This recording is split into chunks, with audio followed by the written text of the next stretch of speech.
28/12/2025 তারিখে এনফোর্স অভিযানে প্রাপ্ত তথ্যের ভিত্তিতে কমিশনের অনুমোদন সাপেক্ষে শাহরিয়ার করিম ভূঁইয়া স্বত্বাধিকারী আলফা আই স্টুডিও ও সহ-প্রতিষ্ঠাতা SVF Alpha Eye production, Syed Gausul Alam স্বত্বাধিকারী গ্রে অ্যাডভার্টাইজিং বাংলাদেশ লিমিটেড, বর্তমানে ট্রান্সকম গ্রুপের অ্যাড ফার্ম ডট বাত, এবং উর্মিলা শ্রাবন্তী কর পিতা অনন্ত কুমার কর,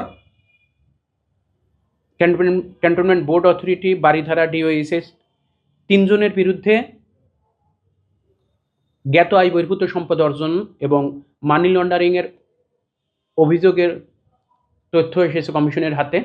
তার প্রেক্ষিতে কমিশন দুর্নীতি দমন কমিশন আইন 2004-এর 26-এর 1 ধারা মোতাবেক তাদের সম্পদ বিবরণী দাখিলের আদেশ জারির সিদ্ধান্ত দিয়েছেন।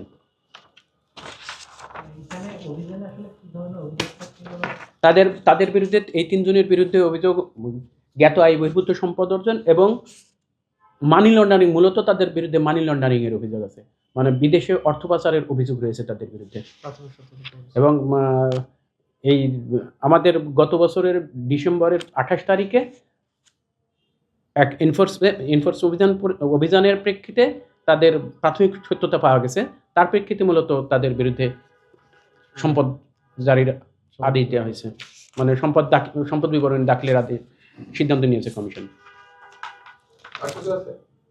আর আরেকটা বিষয় আছে, আজ সাবেক ডিএমপি কমিশনার মোহাম্মদ আসাদুজ্জামান মিয়া এবং তার পরিবারের সদস্যদের বিদেশ যাত্রায় নিষেধাজ্ঞা দিয়েছেন আমাদের দুদকের আবেদনের প্রেক্ষিতে বিজ্ঞ আদালত, এবং আসাদুজ্জামান মিয়ার স্থাবর সম্পদ 22,65,65 লাখ টাকা মূল্যের সম্পদ জব্দের আদেশ দিয়েছেন কোর্ট।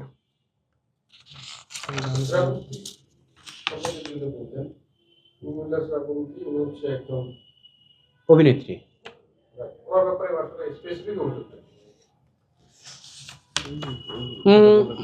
ওনার বিষয়ে উর্মিলা শ্রাবন্তী কর, তার বিরুদ্ধে অভিযোগ হচ্ছে উনি জ্ঞাত আয় বহির্ভূত সম্পদ অর্জনের অভিযোগ তো তার বিরুদ্ধে আছে। এছাড়া উনি মূলত আসলে বিদেশে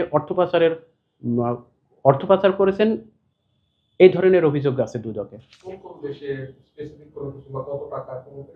বিস্তারিত হয়তো পরে আপনাদের জানানো যাবে, এখন এই মুহূর্তে আমি হয়তো বলতে পারছি না কোন। হ্যাঁ, এখানে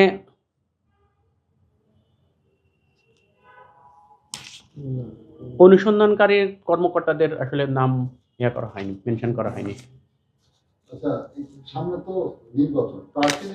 আরেকটা বিষয় ছিল, আপনারা যদি বুঝতে পারেন। হ্যাঁ, বাংলাদেশ সেনাবাহিনীর সাবেক সেনাপ্রধান জনাব জেনারেল আজিজ আহমেদের ভাই আনিস আহমেদ তার বিদেশ যাত্রায় নিষেধাজ্ঞা দিয়েছেন বিজ্ঞ আদালত।